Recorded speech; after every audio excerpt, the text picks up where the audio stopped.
All right, y'all, welcome to the Scott Horton Show. I am the director of the Libertarian Institute, editorial director of antiwar.com, author of the book Fool's Errand, Time to End the War in Afghanistan, and I've recorded more than 5,000 interviews going back to 2003, all of which are available at scotthorton.org.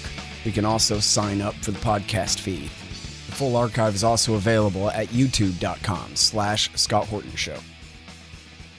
All right, you guys, on the line, I've got the great Daniel L. Davis. He was a lieutenant colonel in the U.S. Army, fought in Iraq War I, Iraq War II, and Afghanistan, and was the great whistleblower of 2012 on Petraeus's lies about the failed surge there. And now he is a fellow at Defense Priorities and constantly writes great things, including this one in military.com that we're linking to at antiwar.com today. It's called Regardless of How Messy Things Get in Iraq, We Must End the War and Finally, Fully Withdraw. Welcome back to the show. How you doing, Danny? Always good to be here, Scott. Thanks for having me. Very happy to have you on the show here. And so, your story begins 30 years ago, huh? And by your story, I mean your story here. Yeah, it's really quite disappointing as well as interesting. That 30 years ago, I fought for the first time in Iraq, and there are still Americans fighting there today. It's quite depressing. Yeah.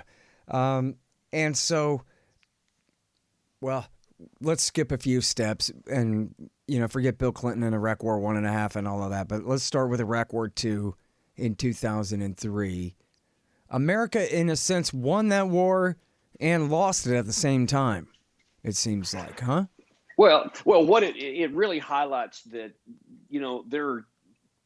what we tell the military to do, what we want the military to do, and what it can do, there's a vast gulf between the two right now. So you saw in Desert Storm, the Iraq War I, and in the early part of Operation Iraqi Freedom, Iraq War II in 2003, that we were tactically and conventionally spectacular. I mean, we absolutely rolled over the entire conventional military of Saddam Hussein twice, second time all the way going up to Baghdad and taking the capital, et cetera, a classic, conventional military win.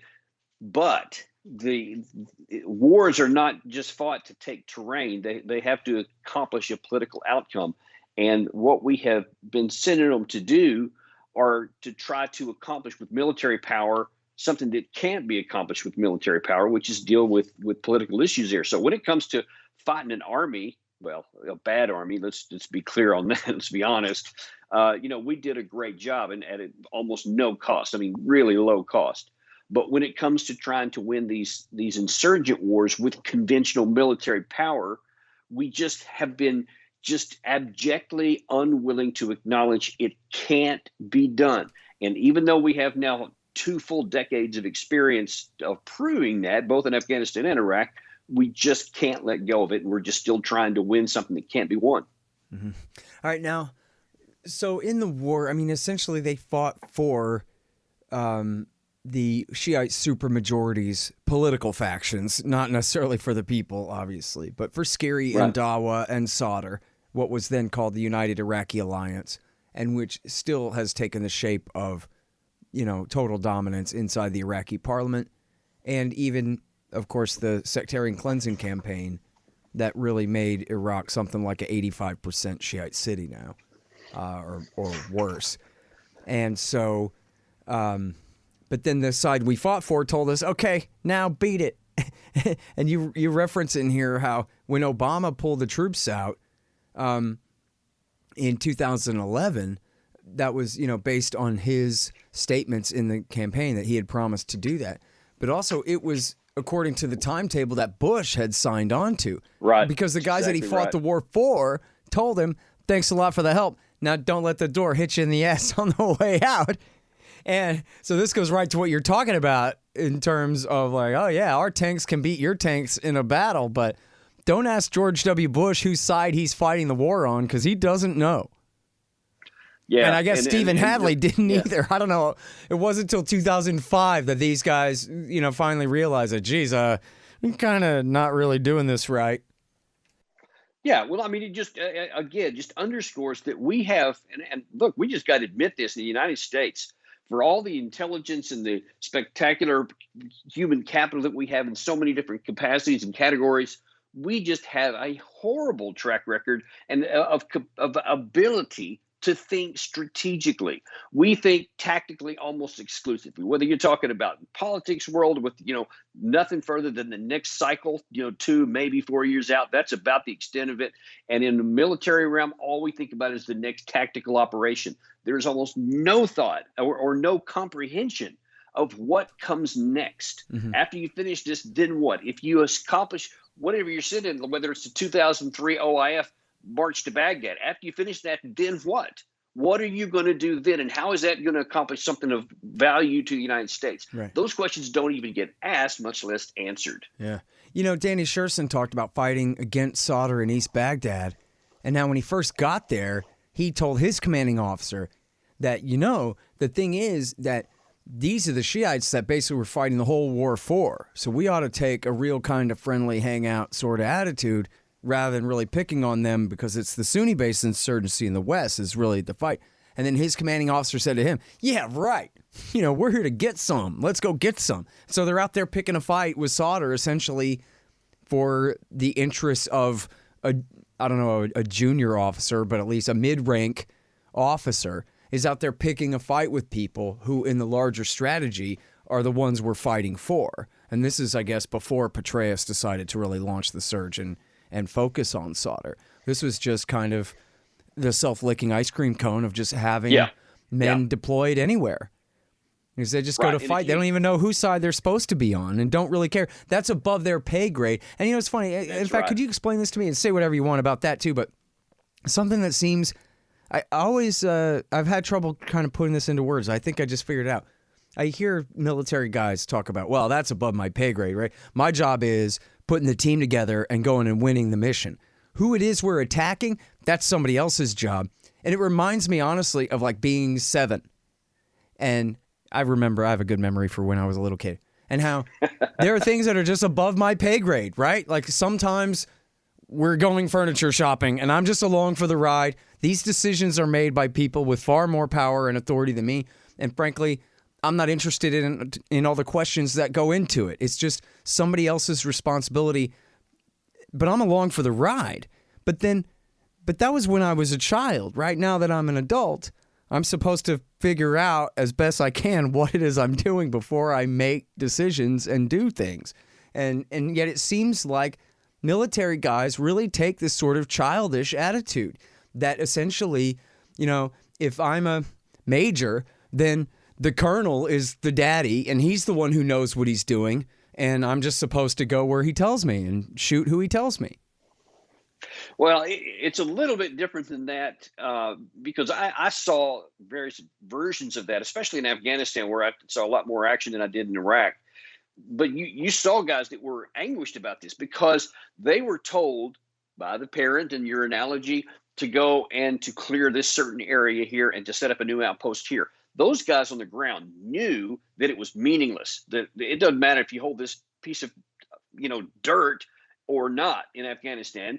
It's not going to change the balance on the ground. And as soon as we leave, and we were already scheduled to leave, then we knew that the enemy would simply walk back in. But we don't have those commanders at that level. They didn't have the authority to decide whether they should or shouldn't do it. They just had to obey the orders that they were given.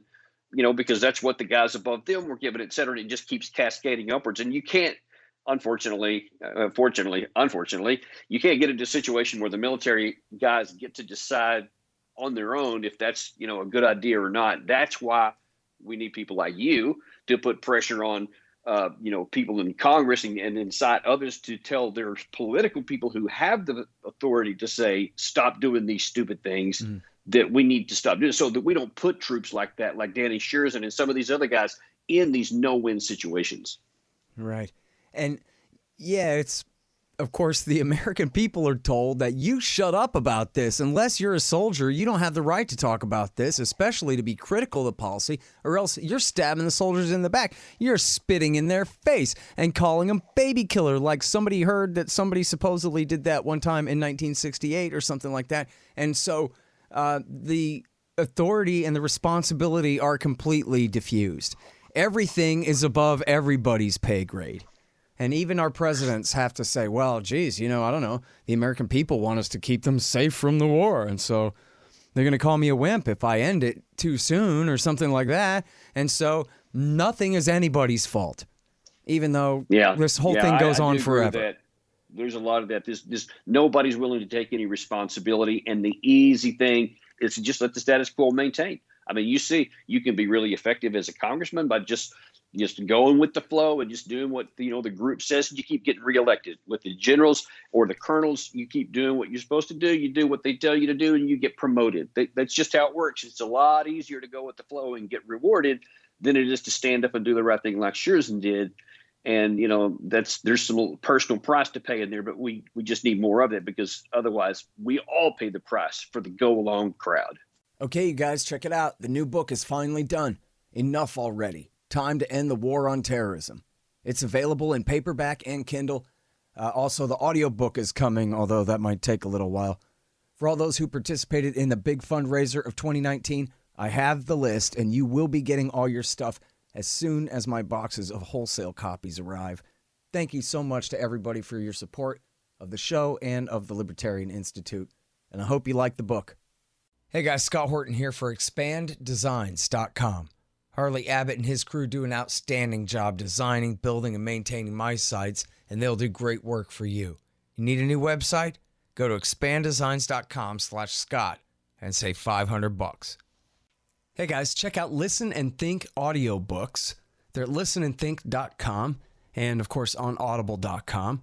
And they feature my book, Fool's Errand, Time to End the War in Afghanistan, as well as brand new Out Inside Syria by our friend Reese Erlich, and a lot of other great books, mostly by libertarians there. Reese might be one exception, but essentially they're all libertarian audiobooks. And here's how you can get a lifetime subscription to Listen and Think audiobooks. Just donate $100 to The Scott Horton Show at scotthorton.org/donate. All right, so now tell us a little bit about Iraq War 3 here. You have a great kind of rendition in this article. Again, it's regardless of how messy things get in Iraq, we've got to get out of there. It's at military.com. And you talk about Barack Obama pulling the troops out and then putting them right back in again, Danny. Right. Yeah, that's one of the things that just drives me crazy. And the things that our commanding officers are saying right now is almost the same thing they say all the time. So Obama took them out in 2011, as you mentioned a minute ago, that the Bush administration had choreographed with the Iraqi government, and he just followed through, and they did it. They left in whatever, I think it was late December 2011.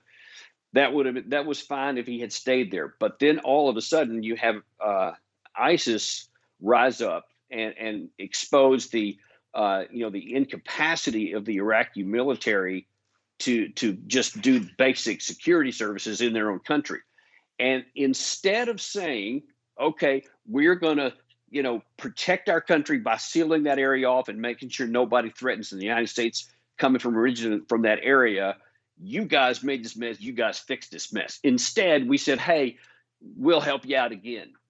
Obama should never have sent the troops back in there. They didn't need them. I assure you that the Iraqi government and the Syrian government would have done whatever it took to eradicate that threat from within, just like they do on any other threat from within right now, if we hadn't have gone back there. Now, it would have taken them longer, would have been more costly, but they would have handled it. The ISIS never had a chance. They never had the raw material or even the basic fundamentals for actually carving out a territory and keeping it. I mean, it was never possible. And Obama should have seen that. His advisor should have told him that. He should never have gone back in. Instead, he took the easy route because there was all this pressure to go in, not realizing that was also opening him up to accusations from many Republicans. Just said, oh, you lost it. You were responsible for the rise of ISIS, because if you'd have left the troops there, not that he'd had a choice, but if he'd have left the troops there, then they would never have arisen. That was never true. There was so many, God rest his soul, but Senator McCain was the chief cheerleader on that, who claimed that, that ISIS would never have arisen if we had left troops there. which was never, never true. ISIS arose because of what Maliki did, because of what happened politically and militarily and sectarianism within Iraq. Those things contributed to the rise of ISIS, not the absence of American troops. Because even if we had the 10,000 some had said they wanted, they wouldn't have been combat troops. So they wouldn't have changed any dynamic on the ground. As we did see in Afghanistan, we never left there. And yet you see the Taliban has made a significant rise because of conditions on the ground in Afghanistan, which is what it always works out to. Right. But here's the big thing that we just got to point out. And I try to argue in this article, it doesn't matter whether you have 2,500, 180,000, or anything in between. You are never going to solve with military power the problems that beset Iraq. They have to handle it. Right. And now, part of that, it's interesting that in the campaign, Donald Trump famously said in 2016, I guess 15 and 16, that, Obama's the founder of ISIS, Hillary's the founder of ISIS. And, of course, they all freaked out. But then when they asked him what he meant by that, he had Mike Flynn, the former head of the DIA, to advise him. And so he had a real answer. And, in fact, the best version of this, he said this a few different times, but one of the times it was in a written speech at the National Interest Foundation, the one where he was introduced by Zalmay Khalilzad. And he got up there and he said, look, Obama and Hillary, they created ISIS. Here's how they did it. First, they took the side of al-Qaeda in Libya. Then they took the side of al-Qaeda in Syria. And also, they had pulled the troops out of Iraq. So there was no one there to keep them out of Western Iraq. And so when you put it that way, pretty hard to argue about it. And of course, as you say, they weren't allowed by the Iraqis to have troops there. Although, I still wonder a little bit about the decision making when that convoy's rolling in at a maximum of about 45 miles an hour from Raqqa to Mosul, that they must have deliberately decided to not bomb them from aircraft carriers either in the Mediterranean or in the Persian Gulf. The F-18s, pardon me, I'm trying to think of the right designation. F-18s have plenty of range, don't they, to get to Western Iraq, especially with mid-air refueling that they could have launched out of Qatar. Then they could have bombed that convoy of Toyotas easily and apparently deliberately decided not to. I don't know. I don't think he even needed troops there. But more importantly, it was support for the uprising in Syria. You say America could have left it to Iran and their allies in the government in Damascus, but America was supporting the jihadists against the government in Damascus, which was what had led to the rise of the Islamic State in the first place. And then even after they started bombing them in Iraq, I mean, not ISIS, but once they started bombing ISIS in Iraq, they teamed up with the Kurds against ISIS in Syria, but they were still supporting the army of conquest, which was al-Nusra and Ahrar al-Sham and the rest of these terrorist groups against Assad. They couldn't just admit they'd been wrong and even to this day, they won't let Assad reassert control over the territory of the state of Syria. Yeah, and you got to back up a little bit further than that, is that, even before what you just described here, Al-Qaeda in Iraq was the immediate precursor to ISIS. And where did that come from? That would never have even formed had we not gone into the invasion in 2003 and then all the things we did after that. If we had actually gone in, won the war, and withdrew the military troops like we did in 1991, like right away after the conventional war had been over, and then just left a small group there to help the Iraqis reform and reorganize whatever that, and then left the Iraqi army intact. That was the major tactical error. Then it's very possible that there would never even been the rise of an insurgency because we wouldn't have been there to stoke it, et cetera. Yep. Now they still could have had. I'll concede they still could have had a civil war, whatever, because with Saddam out of the way, the internal dynamics of the Kurds and the Shia and the Sunni, still could have erupted. But that would have been a homegrown issue, and just like within Syria, that's primarily Syria's issue. The same thing would have been true there. But it's going to be true even after we leave. It's true with us staying there. They still have it. So Right. There's no way you can justify staying there right now. Yeah. And, you look at the history of Iraq War II and the way that they did all that. When Donald Rumsfeld finally said, man, let's just get out now. If this is going to work, they're going to have to make it work now. Of course, he was really patronizing about it and condescending, and so we have to take the training wheels off and kick them off of welfare or whatever. But that was when they fired him and brought in Gates to double the war, which deprived the Maliki government of their very last incentives to compromise with the Sunni Arab tribal leaders at all, because now we got the whole capital city. Thanks, Petraeus.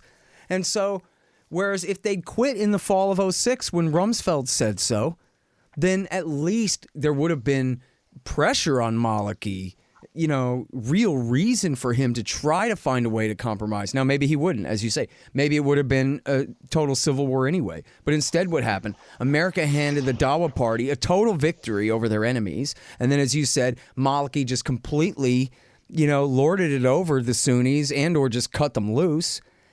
Refused to put them on the patronage and divvy up the oil money and all that the way he was doing with the rest of the country, and leaving all of Western Iraq from Fallujah up to Mosul all completely wide open for ISIS to take over by creating all that resentment while at the same time not really providing any protection.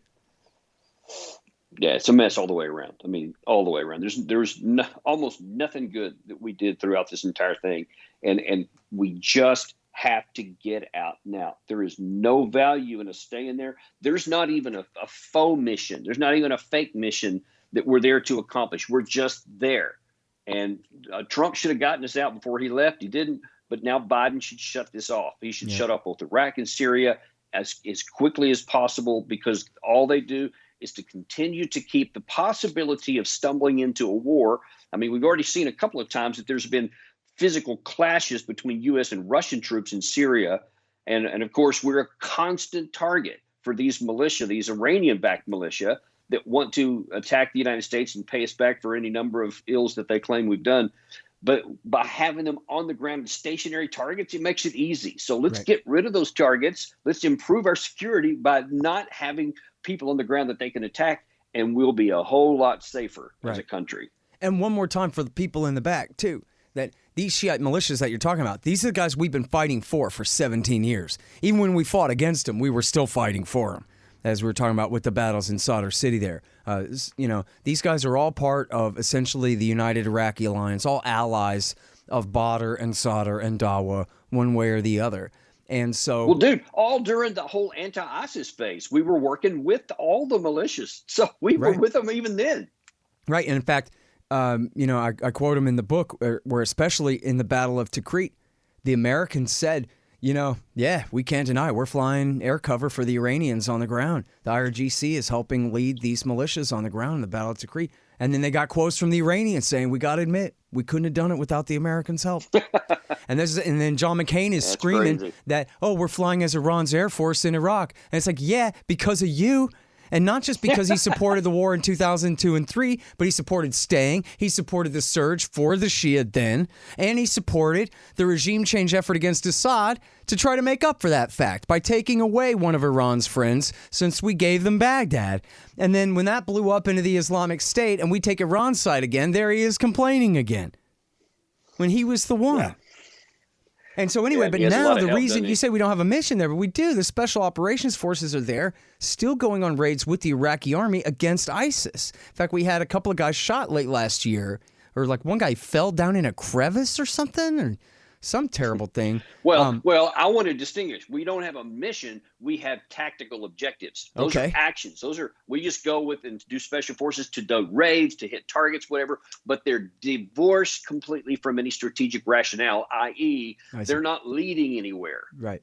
In other words, if you took the Americans out of the equation, ISIS is licked anyway, and the Shiite forces there are doing the last of the mopping up and don't even need us to do that. It makes no difference, essentially, right? As far as that part. And look, I mean, there's still, allegedly, several thousand ISIS, underground fighters in there, and they could deal a lot of havoc in the region. But the threat is to Baghdad. The threat is to Damascus. It's not to the United States. Right. It's not.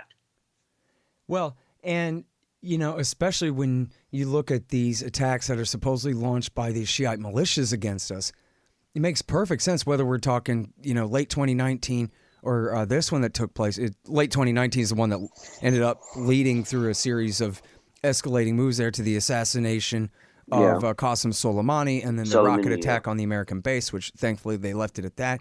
And then we've had this recent attack by the Americans against an Iraqi Shiite militia in Syria in the name of revenge for a Shiite militia attack against the Americans. And I'm not exactly certain about the attack in Erbil this year, but I know I got very good authority from an Iraqi journalist, and even the New York Times agreed that the attack of December 27th, 2019 could have been ISIS.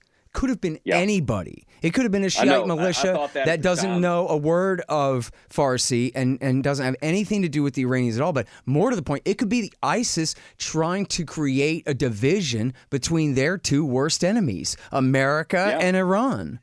Absolutely. And the Iraqi government in Baghdad. Yeah, they have a lot of motivation to do that. So I would have been much more hesitant to launch any kind of retaliatory strike until we had that identified for sure, because otherwise, and it seems to me there's a decent chance that this is the case, we did the bidding of just some violent group that we otherwise are against. We did things for them to their benefit. Right. And in fact, I mean, you kind of can't deny, right? You're hitting the Shiite militias in Syria.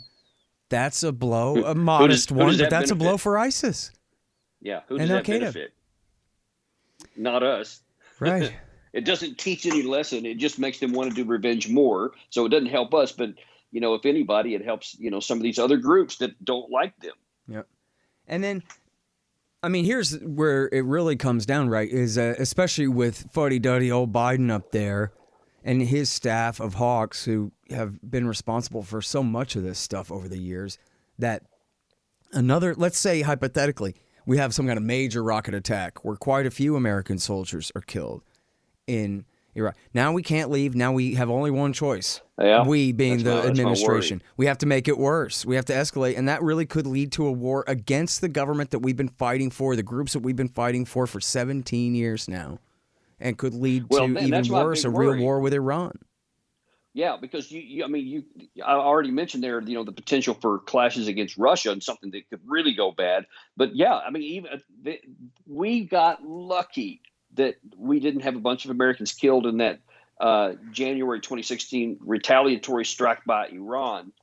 When we got a bunch of guys got their bells rung, but we were lucky that there wasn't killed, because then Trump wouldn't have had any choice. He would have had to have heavy retaliation. Then all of a sudden it's a game on, it's a war. And we're still in that situation. Every day we keep troops there, we can't run in that maybe one of these rockets hits a barracks or something and you get 10, 15 guys killed, and no American president would ever not be able to respond to that. Yeah. He'd come under enormous pressure and he would probably do it. And then now you got the chance for the cycle to just circle around and retaliatory strikes on both sides. And now all of a sudden we're in a war and there's no purpose in it. And so why take the risk?